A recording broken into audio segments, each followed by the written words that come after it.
E a transmissão aqui, a internet não é lá grande coisa. Então, se cair, eu vou desconectar e reconectar de novo, tá? Hoje é 7 de setembro de 2018. Eu estou transmitindo aqui de Roma.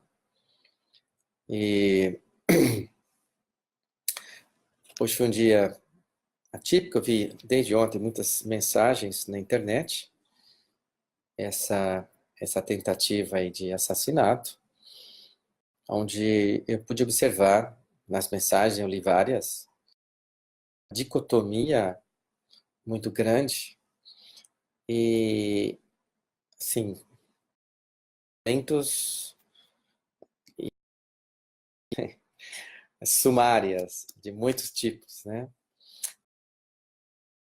Tentando uma coisa e me perguntei para quê? Mais uma, então não vale a pena. Então, boa tarde aí no Brasil. E então, me perguntei coisa aí, eu falei, olha, eu não vou escrever não, mas eu vou falar alguma coisa hoje à noite. Eu estou em Roma, que é a origem do base do direito, elas tem a ver com o direito, e tem vários que juntam com a visão familiar sistêmica, que dão ferramentas, dão perspectivas para nós olharmos para isso tudo com um outro olhar.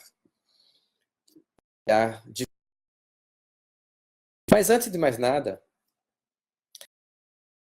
que estão entrando, presentes, assistindo, estou transmitindo ao vivo simultaneamente com da Facebook. O que eu vou fazer hoje com vocês? Perspectiva histórica da questão da consciência. Vou falar como é que está a consciência hoje para um país, para uma sinta bem e faça bem.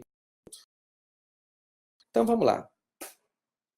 A visão histórica da consciência foi um assunto tanto de filósofos, da psicologia, seja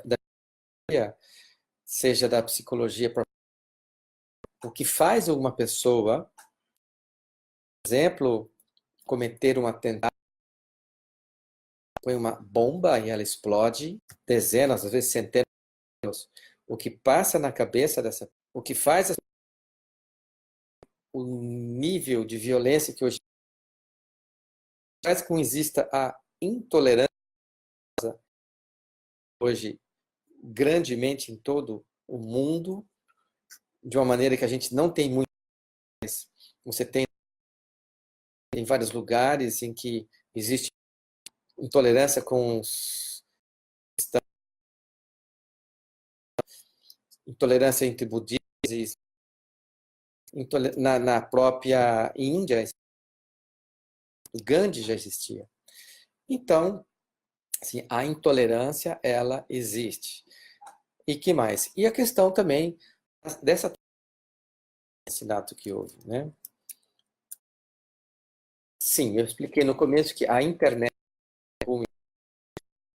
a de vocês, eles viviam em pequenas e começaram a existir nômades. E esses nômades que passavam começaram a roubar a comida daquelas famílias que estavam localizadas e que plantavam colheitas. Então, começaram a se criar muralhas, começaram a viver dentro de uma comunidade aonde existia um código de honra. Eles se defendiam contra o resto do mundo. E todo esse sistema eram inimigos. essa foi a da primeira, que era no sentido de roubar comida, não tinham, que não plantaram, quiseram roubar daqueles que tinham. Então, e começou-se isso, se criou línguas, feudos, cada povo que deviam ser seguidas por todos aqueles. E vieram os conceitos onde as pessoas, para participar daquele, os conceitos religiosos desse grupo. Bom, isso funcionava até que, quando um queria sair daquele, quebrar esse elo de lealdade, ele ia perder a proteção e a segurança. E ele iria ganhar a independência e a liberdade. Então, ou você tem independência e liberdade e proteção de sua família. Pois é, família, casamento, vida de solteiro. Muito bem. Esse sistema, quando a pessoa se por dois sentimentos, sentimento de culpa e o medo. O medo e a culpa são dois sentimentos que se apartar de um determinado grupo, de um determinado código de honra, ela volte, ela queira voltar ou se não para ela se afasta, ela perde toda a identidade do grupo. Ela já não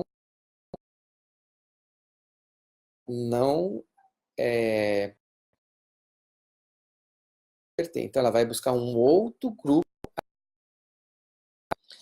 Essa sensação de não pertencer a um grupo é tolerável para a raça humana.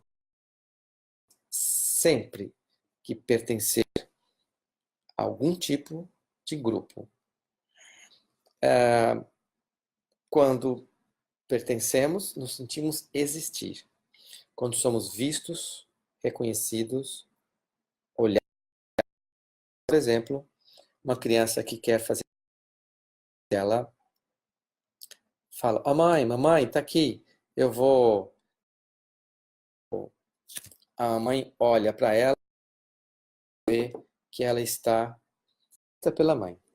Os grandes conflitos quando nasceu a constelação, que é alemão, que lidera da Segunda Guerra, que ele participou, ele viveu.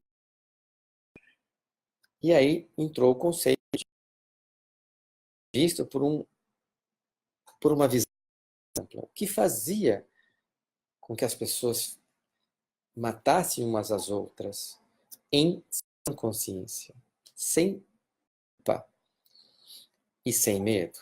E foi por anos, e o Heidegger observando apenas o mérito dele, ele foi, vamos dizer assim, filósofo que ousou colocar a consciência ao próprio homem. Porque o conceito religioso que imperava até aquele momento é assim: o homem examine-se a ti mesmo.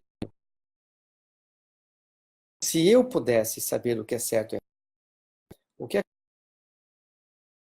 é certo e o que é errado, mas isso não é o fato de você saber mais mal que vai fazer você parar de fumar. Alguma outra leva a fumar.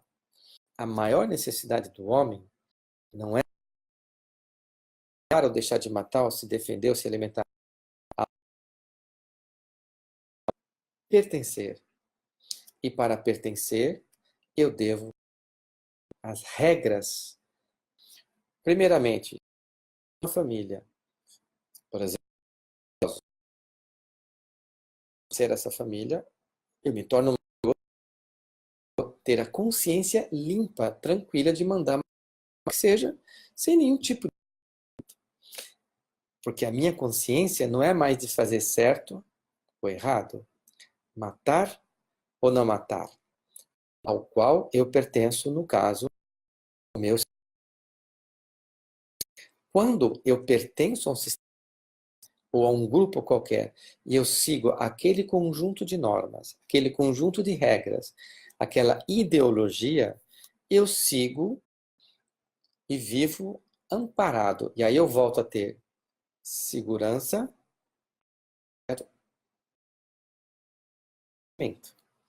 então já não tem mais culpa.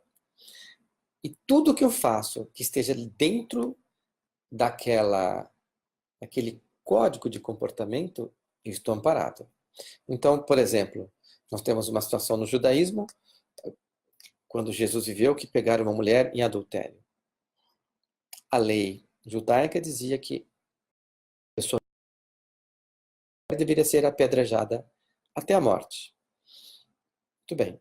Eles já tinham feito isso milhares de vezes. Levam a mulher até Jesus e Jesus fala assim, tá bom, a, a lei de vocês diz isso? Então atire a primeira pedra quem nunca pecou. E ninguém perto. Ele entrou no ponto central do pertencimento e da consciência de cada um. Então ele saiu, ele tirou as pessoas da pessoa para o pertencimento, para a consciência dela. Então ele fez um de mestre. E a partir daquele momento, para aquela mulher, isso foi uma nova vida. Bom, parado por um grupo, aquilo que faz, que é autorizado para atingir os objetivos daquele. Citei, por exemplo, eu estou aqui na Itália, né, terra dos mafiosos, da máfia. Se alguém se opõe, e a gente já vê muito isso em filme, todo mundo que se opõe. E a gente já viu na história, né? Antes de ontem, eu fui no museu aqui do Vaticano. Tem um tapete pintado com a morte de César, né? Pelo próprio sobrinho, Brutus. E então ele é traído pelo próprio sobrinho dentro do próprio Senado, dentro do próprio Fórum Romano. E aí aquela frase, até tu, Brutus. Então, existe também uma estátua de um habitante de Troia. O que aconteceu na Guerra de Troia? Atenas romper as barreiras, a muralha de Troia, mas ela era tão alta e tão bem, porque depois de vários meses de cerco, eles não conseguiram. Então eles fizeram colocar um cavalo de madeira na porta da cidade e foram embora, largaram tudo. Na verdade, eles se esconderam. Os troianos acordaram no outro dia, não viram mais ninguém, não viram mais nada e viram aquele cavalo. E eles falaram, vão fazer porque eles não deram isso de presente, reconhecendo a derrota deles. Esses filhos dele foram frontalmente contra isso. O que aconteceu? O poder, a vontade imperante, ou seja, tem ele morto são serpentes marinhas, os filhos mortos. É muito bonita, muito bem feita em original. Eu posso até postar depois a foto para vocês. Então, as pessoas que concordam com o sistema, ou que concordam, são eliminadas. Né? Nós tivemos o próprio Kennedy eliminado porque uma abertura para a nação americana, para os Estados Unidos, onde todo mundo era igual. Ele falava, não, nós não somos melhores que os outros. Não. O americano pensa que é melhor que todo mundo, então deve morrer. E foi morto por causa disso, porque ele incomodava. Né? Tivemos no Brasil também pessoas que se opuseram à governabilidade em alguns locais, e casos que, né, esclarecido, mas eu moro na cidade de Campinas, tivemos um homem morto, né? E até hoje não foi totalmente esclarecido a morte dele, né? Talvez porque se opusesse a alguma. Então, assim, esse põe ao conjunto que está por trás, ao qual ele pertence, dá o direito de toda a pessoa desse grupo dominar o outro. O direito na cabeça dele. Seja algum direito. Então, e daí vem as guerras religiosas, né? As cruzadas foram, né? O islamismo, no ano 70, na verdade em 72, em 68 houve a queda, em 1970, anos 70 dessa era, Jerusalém, onde os romanos entraram, destruíram o templo, tiraram de lá muito ouro, e saíram de lá, trouxeram o candelabro de 7 chamas e trouxeram 30.000 escravos judeus para serem vendidos aqui em Roma, e com esse dinheiro eles construíram o Coliseu. Bom, então, na cabeça das nações, na cabeça dos governadores, todas as guerras justificadas por aqueles que a iniciam. Porque quando eles começam, eles estão pertencendo a um conjunto de princípios, a um código que dão a ele a sustentabilidade de um pertencimento, dão a retaguarda, seja ela ideológica, seja ela religiosa, seja ela familiar. Qualquer um desses três dão essa retaguarda para que as pessoas possam fazer os atos mais insanos possíveis quando julgados pela própria consciência individual. Que foi aquilo que Jesus fez. Traz para a consciência individual e nós vamos saber individualmente aquilo que é certo, bom, aquilo que é errado e não faz bem para nós, para a nossa família e para um povo, para uma cidade, para um país como um todo, né? Bom, isso aqui é bastante filosófico e falei da história, falei da visão sistêmica. Para os dias de hoje, para os dias de hoje, nós vemos movimentos. Nós vemos movimentos, nós tivemos um movimento na década de 60, na década de 70, para a direita, politicamente falando. Depois nós tivemos um outro movimento para o centro, e depois um movimento para a esquerda. É natural que esse pêndulo vá para lá e para cá. É um pêndulo histórico. Isso acontece não só no Brasil, em outros lugares acontece a mesma coisa. Na França acontece, na Alemanha menos, mas em outros países, próprio, você vê nos Estados Unidos, sempre 2 anos republicanos, 2 eleições democrata, 2 reposições, e vai, é um pêndulo, é um pêndulo. É natural que haja essa ciclicidade de poder, isso é saudável, e não tem certo, nem errado, nem bom, nem ruim. Vai ser aquilo que sistemicamente faz bem para aquele país, segundo as suas origens, segundo os valores que são depositados em cima daquele povo. O Brasil não tem uma ideologia, estou vendo aqui na Itália, meu avô que migrou para o Brasil em 1901, então há 100 e poucos anos atrás, porque aqui estava uma bagunça, a Itália ainda não era unificada totalmente, embora tivesse a unificação em 1884 por Anita Garibaldi, mas não houve ainda essa unidade. Depois com o próprio fascismo que fez a unificação e derrubou a monarquia e se instalou uma república. Bom, nesse tempo até hoje, então a Itália sofre muito por ter vários povos e não ter essa unidade e ter uma ideologia de povo que é muito parecida do brasileiro. O brasileiro se muito com a ideologia como povo do italiano. É o que eu tinha para conversar com vocês. Qual que é a melhor, qual que é a dica de cada um, para mim e para cada um, é nos alinharmos com aquilo que é saudável. E veja, quando, há um exemplo, por exemplo, fala assim, o fulano ele é homofóbico, não presta. Espera aí. Então quer dizer que o aceitar as pessoas que são ativas significa que não aceito, que não aceita a homoafetividade? Mesma coisa? Então, se eu aceito e reconheço a homoafetividade como uma opção de vida para algumas pessoas, eu vou aceitar e reconhecer que algumas pessoas não aceitem isso. natural, entendeu?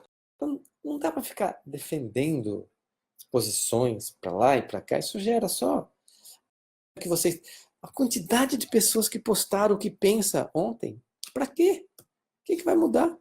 Ninguém muda. As pessoas não mudam, nem quando olha. Assim, tem gente falando, lá foi golpe, foi uma armação, a faca não teve sangue, não sei o quê. E se você pegar lá, abrir lá, ver a barriga, não adianta. Não é, você vê, um fato disso, é bem claro. A ressurreição de Lázaro. Lázaro estava morto 4 dias. Estava mumificado, enrolado. Aí Jesus vai, ressuscita o cara. E aí o que acontece? Os judeus acreditam nele? Não. Ele sai de lá assim, agora tem que matar esse camarada. Entendeu? Então não é o fato de você ver ou não ver que você vai acreditar, vai ficar nisso aqui, melhor para cá. Nós não precisamos disso. O que faz a gente ficar com uma visão mais tolerante comigo mesmo, como humano, com as minhas limitações, com meus erros, com as minhas qualidades, e com a de todos. Com a de todos. Quando há essa postura mais, vamos dizer assim, tolerante, as coisas entram em harmonia. As pessoas vivem em harmonia, reconhecendo o outro tolerante ou igual a você. Ela me põe em contato com qualquer pessoa que seja, mesmo aquelas que eu não gosto, eu falo, eu sou igual a você. Pronto. Eu sou mesmo. Então, como eu não vou gostar dele? Posso não aceitar, mas eu reconheço que aquela pessoa tem a liberdade e a possibilidade de pensar completamente diferente de mim. Ok? Vamos ficar por aqui. Se você tiver comentários, perguntas, me faça. Agradeço, sei que a transmissão não foi boa, mas é o que temos por esse momento. Assim, do que não fazer. Boa noite a todos vocês aí, um feliz feriado e bom final de semana. Eu sigo aqui